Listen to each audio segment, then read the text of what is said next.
Welcome to Beachview, where today's topic covers the many ways that California State University Long Beach is an international campus with its students and programs. Hi, I'm Bob Maxson, President of Cal State Long Beach. My guests today are Paul Lewis, Director of the Center for International Education, and Professor Sherna Gluck of the Departments of History and Women's Studies. And Sherna, you are a member of the Faculty Committee on International Education. And Paul, welcome to the show. Sherna, welcome to the show.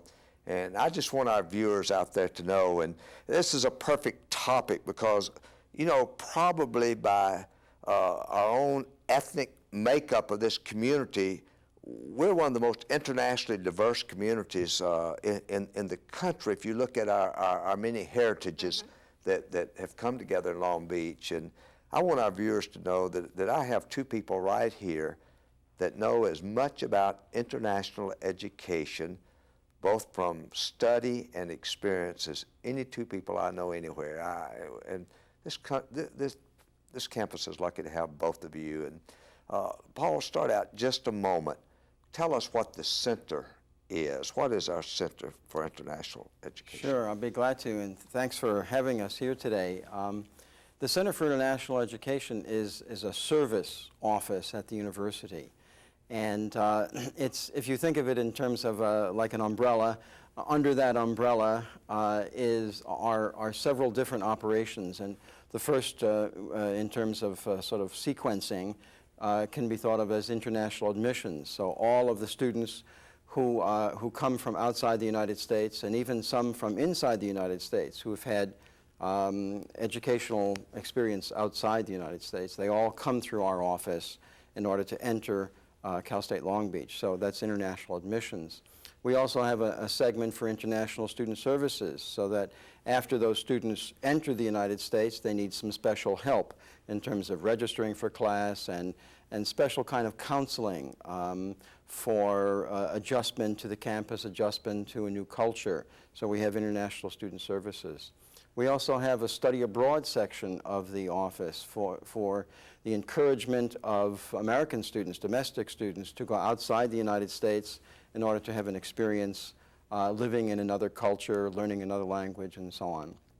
And finally, we do a whole sort of series of services for the campus related to international, including bringing international visitors to campus and making linkages with other campuses throughout the world. We have some 25 linkages with other universities in the world. So it's a quick overview of what we do in the Center for International Education. And I think our viewers will be interested to know just how many visitors do come here. It seems to me that rarely a month goes by, and sometime a week doesn't go by, that I'm not meeting someone in my office where we're one of the, and I think California in general is, but the university is one of the more popular places for foreign educators to visit, and it gives me a great deal of pride because these are very high-ranking officials from their country that are coming to look at best educational practices, and when they come to this campus. And quickly, Paul, roughly how many international students do we typically have studying at any given time on campus? Well, the international student population, that is those who are in degree seeking programs, we have about 1,000 international students on our campus each semester. Beyond that, there are some 3,000 to 4,000 domestic students who are permanent residents of the United States, who originally came from another country but are now permanent residents of the U.S. And then beyond that, we have probably somewhere in the neighborhood of 15 to 20 visiting scholars from different parts of the world who are at different departments of the university working with our faculty in terms of teaching and doing research and scholarship. And finally, the actual visitors that you mentioned a little while ago, we probably have at least 2 or 3 different groups per month that come in from various parts of the world to visit us. We've got 2 groups coming just in the next couple of weeks from China, one from a sister school of ours in Wuhan in China, the Central China Normal University, and then another group of educators from a province in China will be visiting us. Sherna, you're one of the most internationally experienced professors we have, and you have international experience both through professional studies and also as a sort of an avocation of yours. I mean, you're a very cosmopolitan woman, and I've always admired and I haven't envied, but vicariously I've lived through some of the experiences you've had. How'd you get interested in this? Talk a little bit about your experiences in international education. Well, I think from the time I was very young, I loved traveling to other countries. And in fact, in 1960, lived in Italy when my partner was on a Fulbright. So that was probably my first international experience, although I'd been in Mexico several times. And over the years, I sort of took my more scholarly avocation as well into that arena, so that both in terms of my teaching, which is really focuses on a global perspective, as well as doing things in other countries, doing research, particularly my research starting in the late 1980s in the Palestinian occupied territories. And then when I do travel, I've tried to make contacts with scholars in the various places. Also, I'd like to add something to what Paul was saying. There's the official program of the campus of bringing people in, but our faculty has a lot of international connections, so that many of us who've made those connections individually, sometimes face-to-face, sometimes through our scholarship, where we write to somebody, they write to us, where we've got some sort of parallels in our work, inviting each other back and forth, so that many of our faculty are making informal contacts, and when someone comes from another country, inviting them to the campus to speak to our classes, to present a program. For instance, we've got someone who's done work on Moroccan women who has recently contacted me, who's thinking of coming to California in April. This happens all the time. One of our Chinese faculty has contacts with women's studies people in China, and they've come over. And so there's the formal interactions, but there's this incredible array of informal interactions that many, many of our faculty have, which is very exciting. A few days ago, I got a call from what I think is one of our finest professors in psychology, a man that I really admire for his scholarship and his teaching. And he was telling me that a colleague from Sweden will be for 3 months in the United States working with him on a research project, and he was asking me for a bit of help in housing accommodation for the colleague. And you're right, there are just numerous informal relationships that developed. Right. And Paul, my guess is that not only do you run those formal programs, but people are calling you all the time and saying, you know, I've got this friend, or I have this chance to study here, or these people want to study, can you help us with it? And I just want our viewers to really appreciate that this really enriches the education of the men and women who study here and the men and women who work here on this campus. Yeah, for students, it's an amazing experience when they have not only our incredibly diverse student body, but when there are students from another country. And even when there aren't, when we infuse our curriculum with global issues and incorporate a global perspective into our curriculum. I mean, students come away totally transformed. Their world is expanded. They start to think about global citizenship, which in this day and age is obviously really critical. So there are a lot of pieces that fit together that are incredible for us as individual faculty, for our staff, and especially for our students. Paul, some of these students that we're getting are just the best and the brightest, because for many of them, that's the reason their parents or their governments have sent them here to study, is because they are so academically talented. So we're getting good students from this international program. Oh, absolutely. Our international students are really top-notch. They're excellent students. They come with terrific academic backgrounds, but beyond that, they come with a great deal of enthusiasm about being in the United States, about being in another culture, learning a new language perfectly well so that they're absolutely bilingual.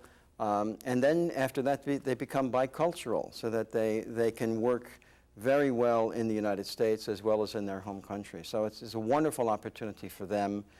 And as Sherna said, they really enrich our campus as well as getting enriched themselves.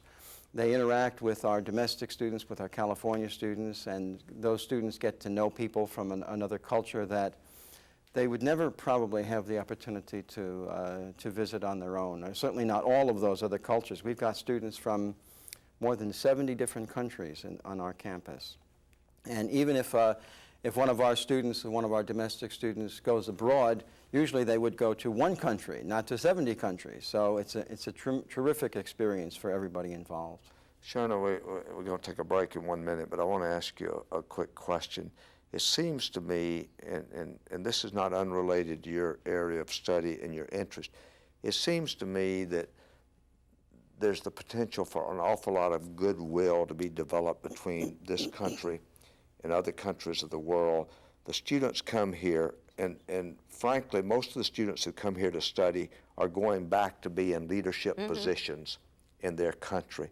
And they come here, they have a good experience, they have an understanding, they develop an affection to this country. That has to help the United States. Internationalizing the curriculum must help the U.S. In world affairs. Oh, absolutely, because for one thing, and I'd like to talk a little bit more about the whole issue of internationalizing the curriculum, we're producing students who can function in the world as it exists today. And in terms of the students coming from abroad, they're getting a better understanding of U.S. culture. But the personal relationships forged among students who very often become leaders of each of their countries, our own and the native country of our international students, is really critical in terms of building those kinds of relationships necessary to hopefully creating a more peaceful world. We're going to take a break, and when we get back, why don't we talk a bit about internationalizing the curriculum? I think that's something our viewers really would be interested in. So we're going to take a break right now, and we'll continue our discussion in a few moments, so stay tuned.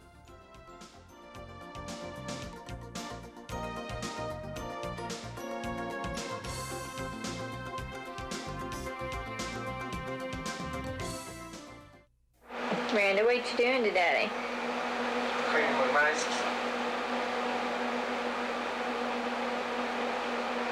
What you doing? Putting on glasses.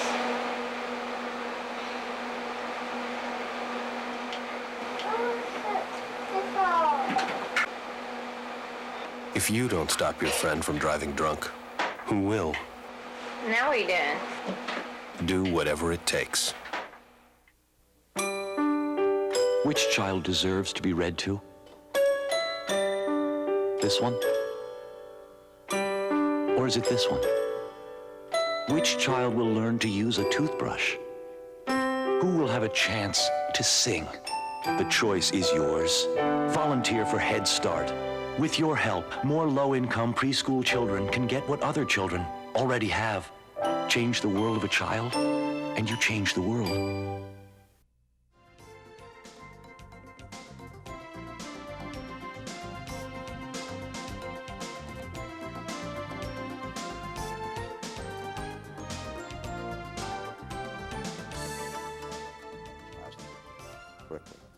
Welcome back to Beachview. I'm Bob Maxson, President of Cal State Long Beach. My guests today are Paul Lewis, Director of the Center for International Education, and Professor Sherna Gluck, who is a Professor of History and Women's Study here on the campus and a key member of the Faculty Committee on International Education. And I'd like to talk a bit about internationalizing the curriculum. first tell our viewers what that means? Well, our curriculum has expanded over the years, and many of the courses are focused on international issues. But the idea of internationalizing the curriculum is to take any subject matter and incorporate an international perspective. So it's not just that you're studying different countries, but that the perspective is a more worldly, international perspective. And it's one of the most exciting things, and our campus is really a flagship institution in this regard. I think we're the only campus certainly in the CSU system, and I think in the country, where we have an incentive award program asking the faculty to think about how to internationalize their classes. Any class. You could do it with engineering. People think it's always the humanities and social sciences, but you can really do it with any class. You can do it as a physicist. But to encourage faculty to think about how to infuse that international perspective into their curriculum, submit a proposal. And this program's been going on for about 8 years. It's not a large monetary award, but it's an encouragement. And one of the most encouraging things about this is of all the proposals submitted and granted over the 8-year period, about 70% of those proposals have made their way into the curriculum today. So this is a really unique program, and I think is one more of those things that helps to internationalize this campus. And it has to give our students some competitive advantage to studying at a university that has that type of emphasis. Absolutely. I only wish that the business community would realize how important it is for the students to get Sherna, that. is our location, does that make any difference, or is this something that's being done in Middle America the same way? Or why don't did think it start to at the Long same Beach? extent. Why Long Beach State? Well, I think it was the vision of one of the directors of the center and our own faculty that created it. But there was an article in yesterday's LA Times. The president of Harvard came and spoke to the Harvard alumni in the area and talked about international students. But they still weren't speaking about the really infusing the curriculum with that international perspective. So I think there are ways in which we're unique. You know, here we sit in Long Beach, where the largest Cambodian population is, where an enormously large native Filipino population lives, Japanese, third generation now. But it is, particularly in terms of the Asian, Southeast Asian populations, we are in That's a where very location, international community. Yes, location has been very important to us. I think for Los Angeles generally, location's extremely important. Paul, we've been talking about students coming this way. We send a lot of students abroad. Yes, we do, and we'd like to send even more. We have our own campus-based study abroad programs, and those are mostly connected with the institutions that I mentioned earlier that we have these linkage agreements with. About 25, you say? Yeah, we've got 25. We're actually getting closer to 30 now of fairly active exchanges. And let me make sure our viewers understand, that's where we have some sort of written contractual arrangement between this university and those universities for the exchange of students and faculty and for the exchange of scholarship. That's right, exactly. We have connections in virtually every continent, many in Europe, many in Asia, in Africa, and Latin America. And so this encourages our domestic students to go abroad, and as you say, it encourages faculty interactions and interconnections as well. So that's one way that a student can go abroad from our campus. There's also a system-wide study abroad program called International Programs. It's housed at the Chancellor's office here in Long Beach, and students can also try to go on that program as well. It's a competitive program, and we usually have anywhere from 25 to 40 students on our campus who participate in that program as well, and they can go to 17 or 18 different countries throughout the world. But it's not uncommon for one of our students to say, take one of their semesters, their 8 semesters that they have, and study, say, in Europe that semester. Correct. Yes, exactly. And you know, you were mentioning earlier the competitive advantage. It is absolutely clear that this experience of living abroad, living in another culture, really learning another language, if that's the context, gives a student a tremendous competitive advantage when they go out later looking for a job. That's on the resume. They talk about this in a job interview, and the people think, wow, this is a person who has really been on his or her own, who has really learned how to deal with a difficult situation, because it is a hard thing to go to another culture and to learn all of the things that it takes to interact on a daily basis in a comfortable way with a whole different set of often unconscious suppositions about how the world is. So it's a wonderful experience for our students, and it gives them an advantage in getting a job later on. Paul, while you're talking, tell our viewers a moment about the International House here on the campus of Cal State Long Beach. Sure, I'd be glad to, because it's a wonderful place, and it's a unique place, and unique to our system. I believe, if I'm not mistaken, that we are the only CSU that has such an international house. It's, I guess you could say, essentially a dormitory, but it's certainly much more than that. It's more than a place, dormitory meaning place to sleep, because it's a place of interaction. It's a place to make friends. It's a place to learn about another culture. It was built on this campus with donated funds. It was set up about 10 years ago. And there are 88 places in the building, and the way it's set up is that there's an international student and a domestic student who share the same living space. And the idea, of course, is for those two people to really get to know each other and to start sharing with each other the various perspectives that they have from their own cultures. And it's a terrific experience. And it's a beautiful residential Yes. space. A lovely site. We You know, hold a lot of meetings over there. You asked me how I got interested, and it just dawned on me hearing Paul talk about International House.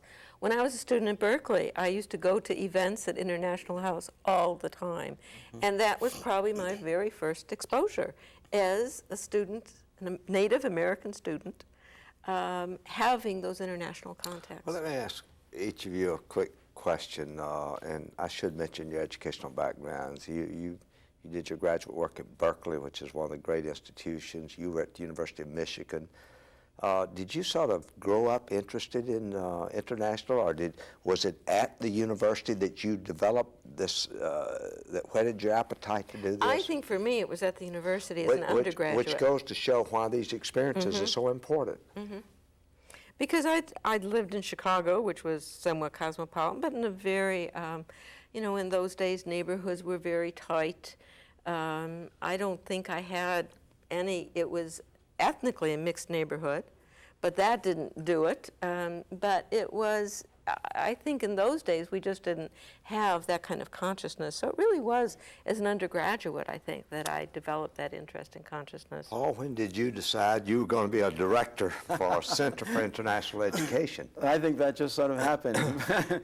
But it really started for me also as an undergraduate. I majored in French literature as an undergraduate, got very interested in all things French, and I went and lived in France, lived in Strasbourg, and did some graduate work at the University of Strasbourg. So I speak French. I still speak French, I mean, even though it's been a number of years now. And then after I came back to the United States, I began to become interested in the idea of how do you teach English to people who are learning it as a foreign language. So eventually, as you say, I went to the University of Michigan and got my master's degree in teaching English as a second language, and taught English to many different groups here in the United States. And that's kind of how I made the connection with international students in the U.S. Through the route of what's called TESOL, or teaching English as a second language. Sherna, we have about 2 minutes left. I heard you give a lecture about a year ago on your experiences at the Women's Conference in China. Give our viewers a brief summary of that experience. It had to be one of the great experiences of your life. Oh, it was incredible. It was incredible. In some ways, the most moving thing was the opening ceremony, realizing that here were 30,000 women from every corner of the world, small villages, large cities, together in this stadium really focused on the three themes of peace, equality, and development. And we all cried at that opening ceremony, and when I show my students segment of that ceremony, I still break out in tears. It's just the notion of those contacts and the contacts that we all made at the conference itself, at the small workshops, at the eating sites, was really quite incredible. And a lot of these are contacts that many of us have subsequently used in terms of our own research, as well as our own teaching. And many of the women leaders of the world were in attendance there. I mean, you had from almost every nation, much of the leadership was at that conference. Right, right. And I was at the non-governmental organization forum, where there was much more opportunity for that international interaction on an informal basis. The other was quite formal. Listen, this has been such a good program. It's been my understanding there that you've got brochures. I don't know whether they've been shown on the screen, but I think that they have. And I would urge any of our viewers, especially maybe Paul, your shop. Sherna's a professor, and she's in the classroom, and her schedule is not quite as predictable as yours. That if any of our viewers would like to know more about international programs here on the campus, just to contact you. That's great. Thank both of you for being on the show. This has been a great show, and I think we ought to maybe do another segment of this. That'd be exciting. Be fun. And I hope you've enjoyed today's Beachview, and we'd ask you to stay tuned for next week's edition. Thanks for watching.